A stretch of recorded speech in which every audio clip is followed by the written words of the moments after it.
Hey, friends, and welcome to today's bonus content of Trying to with Leah. Today, we are talking about eBay. One of the biggest changes that I've ever made in my life was leaving the traditional workforce and building my own eBay business. It completely changed my schedule, lowered my stress, and it gave me something that I'd never really had before, which is time freedom. Now, don't get me wrong, running your own eBay business is still a ton of work, but it's work that I get to build around my life instead of trying to force my life to form around my work. Since so many of my friends have been asking me how I got started with eBay, I figured I'd put together a little bonus video for you guys so I can walk you through everything that I wish somebody had taught me in the beginning. Now, I am not an eBay expert, but I have learned a lot through trial and error. So I'm hoping that I'll save you from making some of the mistakes that I made in the beginning. So let me know in the comments if you have ever sold anything on eBay or if you're thinking about starting. And if you've ever found another platform that's easier or more profitable, please let me know because I'm always open to trying new things and learning. All right, so let's get into it. The first thing that I want to clear up is this. You absolutely do not need an LLC to start on eBay. I decided to go all in and create an LLC because I wanted this to become my business. But if you're just trying to declutter your house or just make some extra money, you can absolutely do that as an individual. At a certain point, you're going to need to report that income on your taxes. So definitely look into the IRS requirements if you start selling regularly. But don't let the business side scare you away from getting started because it is so well worth it.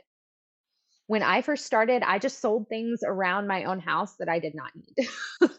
Clothing was a huge one, especially since I was losing so much weight. I have clothing from size 4X all the way down to extra small on my store. And at the beginning, all of it was pretty much my own, just the gently used ones. And baseball cards. My husband had, let's just say, a very healthy collection. And because I lovingly reminded him that if the grid ever does go down, those baseball cards are going to be worth absolutely nothing. And he finally agreed to let some of them go. So, for any women out there whose husbands are collectors and also like to prepare for doomsday, feel free to borrow that argument. You're welcome. So, if you're planning to sell consistently, there are a few things that I consider absolutely essential. And the first of those is a label printer, a Bluetooth one, if you can. They are surprisingly affordable now, and being able to print labels directly from eBay actually saves you a ridiculous amount of money because buying postage through eBay is almost always cheaper than going to the post office. eBay has all kinds of deals, and that money that you save adds up quickly. So, the second thing that you're going to want is a shipping scale. You can actually use a food scale for smaller items or a regular scale and just subtract your own weight for bigger items. Every listing is going to ask you for the item's packaged weight and dimensions before you list it.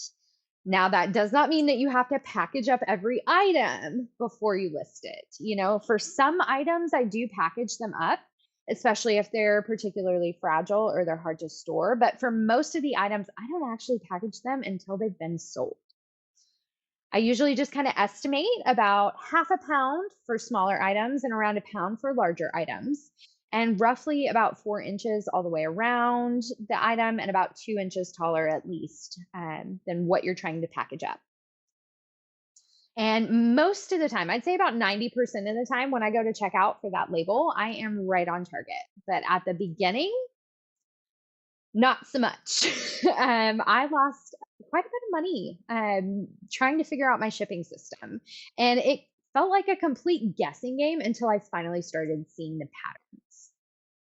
That reminds me, if you have not checked out my most recent video on seeing the patterns in your own life, definitely watch that one next because it's a really good one. Moving on, there are other supplies that I constantly use, and those are all the tapes: packing tape, painter's tape, duct tape, different kinds and sizes of tape, all the tapes. I also use a lot of disinfecting wipes. Anything that I get from garage sales or thrift stores or anything that's gifted to me, I always like to wash it, make sure that it is nice and clean before I take any pictures of it. Because honestly, a lot of people buy just from the pictures alone. So the shipping supplies you're going to need really depend on what you're shipping. For clothing, my essentials are a cardboard shirt insert, clear self-sealing bags like this, and these black poly mailer bags too. And honestly, these bags and the black bags can be used for so many different things. I use them for books and magazines and small toys and electronics and things like that. Anything that I want moisture to not be able to get to when I put into a shipping box. I also repurpose supplies whenever I can. So, the record boxes that I have here are not just for records. No, no.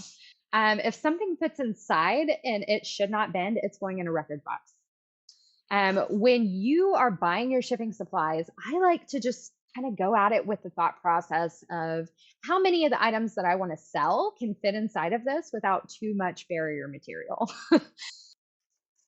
And bonus, a lot of the time you're going to get extras when you purchase these kind of bags and things like sizing stickers and fragile stickers and do not bend stickers, those kind of things. They're not exactly necessary, but they definitely make it look a lot more professional. So definitely use those if you can. You can order them, but a lot of things come with them. For most shipments, you're going to want about 2 to 4 inches of cushioning around your item on all sides before you put it into a box. And you can fill that with bubble wrap or foam sheets or newspaper or honeycomb paper or whatever you want to use. There's literally all kinds of different things that you can use. But just be mindful of the amount of material that you're using and the weight of it because that is going to affect the shipping price. If it is fragile, be sure to shake the box a little bit before you seal it up. And if you do still hear movement, add some extra protection. Always use fragile stickers or write fragile on the box. Or if it's heavy, write heavy. Items that can't bend, put do not bend on them. Just make sure you're doing that. One of the most valuable skills that I've learned throughout this whole process is making custom sized boxes. Shipping costs are based heavily on weight and dimensions of your item, and a giant box full of packing material might protect your item, but when you go to check out that label, you're definitely going to be paying for it. Learning to resize larger boxes has probably saved me hundreds of dollars in the amount of time that I've been in business. I can actually use a rolling cutter like this one here to score and cut and bend that cardboard any way that I need so that my item is fully protected and it's the right sized box. So I may have to do another video on custom boxes. So let me know if that sounds interesting to you. But honestly, almost everything that I started with when I was starting out was free. Every Amazon box and every Walmart box and every online purchase that I made, I saved those boxes. I saved every bit of packing paper. I saved everything that was sent to me. And it wasn't actually until about 4 months into running my own store that I had to start actually buying shipping supplies just from saving things that I had ordered over time. Now, let's talk about taking photos because pictures are really what sell your item. So you want to take your time here. You want good lighting and you want to photograph every single side of it. You want to make sure that every bit of that item is shown. Show the tags, show the labels, show the serial numbers and the product numbers and the model numbers and the dates and the brands and all the stuff. Show any flaws. If it is a shirt, I will photograph the front of it. I'll photograph the back of it. I will zoom in on any flaws that the shirt may have. I will do the neck tag and if it has an inner tag. If it's a purse, you want to get the outside of it, every single angle that you can. And then the inside of it, and then open any pockets and show inside the pockets and show the labels and everything that you possibly can. So your phone can usually fix any lighting and cropping issues for your pictures just fine. So you don't actually have to have any expensive, equipment. But make sure that the main photo that you use for the listing is your strongest photo because that is most likely the photo that people are going to buy from. So if you are completely new to eBay, I do suggest pick a category and learn it before you start branching out. That is exactly what I did with clothing and baseball cards. I actually just kind of started with those two categories, which is fine. But trust me, baseball cards was definitely a learning experience. I am so glad I stuck with them because they taught me a lot. But the biggest thing that they taught me is that your title is incredibly important because it's how buyers are going to find your item. For example, one of the baseball cards that I recently sold was titled 2021 Leaf Trinity Riley Green BA RG1 Auto Rose Gold. Sounds like a ton of information, but every part serves a purpose because they could search literally anything in that title and it will pull up. So, of course, I figured out a kind of formula to help me figure out titles, and I would like to share it with you guys. So here's the formula that I use for pretty much anything when it comes to titles. You start with the year and vintage if it applies, and then the manufacturer, and then the collection or the series that it's in, and then exactly what the item is, then the size and the color and model number, any other identifying information. And definitely, if it's discontinued, say so. But you only have 80 characters for your title, so you may have to use AI to help you. The more accurately someone can find your item through the search, the better. So you definitely want to put in as much as you can to help them find it. Next, you're going to choose the condition of the item. And that could be new or open box or used or pre owned or for parts or not working or whatever describes your item the best. And those options are going to change depending upon the category that you're listing in eBay.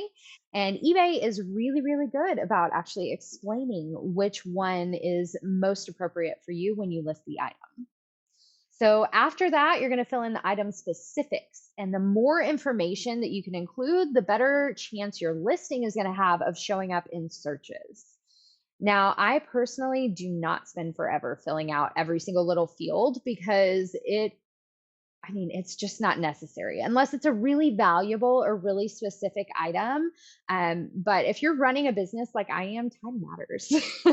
And if your goal is to de-stressify your life and your peace matters even more, don't stress yourself out about adding all of these little tiny details in. Just find a balance that works for you. And then comes the description. eBay has an AI feature that will write one for you, which is fantastic. Except please, for the love of all things holy, read it before you list it. I do not know how many times I have literally laughed out loud reading what that AI came up with. So always proofread before you publish.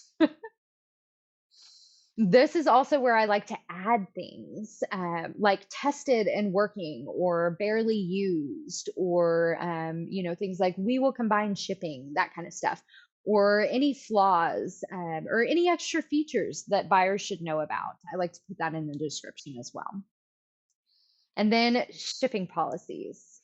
Shipping policies confused me more than anything when I first started, but eventually I realized they're just presets basically.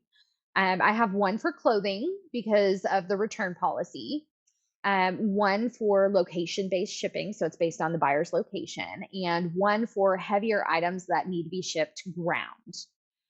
So most of my listings just use shipping based on buyer location because eBay automatically adjusts the shipping price to make it cheaper for the buyer the closer that they are. So if you're constantly selling the exact same item and you know the exact shipping price, flat rate shipping may be better for you, but I haven't found it to be helpful for me. You also have the option of putting on a handling fee, which is going to help cover some of the material costs for your shipping stuff. You also have the option to promote your listings. So eBay will advertise them for you. But I don't advertise everything. I usually like to give my new inventory about 30 days or so first, just to see if it sells on its own. But for competitive categories, especially things that sit a while, I do promote them. And you can choose what percentage that you're willing to pay if the item sells through that promotion. So just remember, eBay is going to already charge you selling fees and things like that. For me, that eBay fee is usually around 13%. So if I promote something at, say, 7%, I can expect them to take 20% of the total cost of the item um, from that final transaction. So the nice thing is that eBay does break everything down for you at the time of sale. So you're going to know exactly where your money goes. And then once you have listed your items, you can just kind of sit back and relax until you either get a message asking for more details or you hear the ka-ching. For most messages, they're going to ask questions on dimensions or materials or features or things like that. So I like to have all of my inventory easily accessible so I can pull them out and check information if I need to and answer questions for buyers. So when your item sells, you just pull it from your inventory, package it up, weigh it, and measure it. Hopefully, you're buying that shipping label through eBay because of the discounts, and you print it out on your Bluetooth printer and drop it off at the post office or the box down the road if it fits. That discounted postage from buying the label through eBay alone has saved me an incredible amount of money over time. So, definitely, if you can go that route, that's the way to go. Okay, so I hope this video was helpful for you guys. For me, eBay has become so much more than just extra income. It became the thing that gave me the flexibility to completely change my life. It gave me the freedom to leave a lifestyle that was causing a tremendous amount of stress and health issues and focus back in on taking care of myself, loving myself, and creating a life that I actually enjoy living. It gave me the time to build this YouTube channel as my passion project. And honestly, I don't think that trying to with Leah would exist without my eBay store.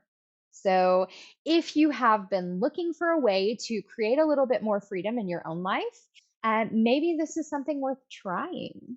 You never know where it could lead because life really does get better when you try. So if you enjoyed today's video, today's bonus content, let me know in the comments. I would love to know if you would like to see more videos like this. And if you'd like to check out my eBay store, it is Evolving Inspirations LLC. So thank you guys so much for watching today, and I will see you next time.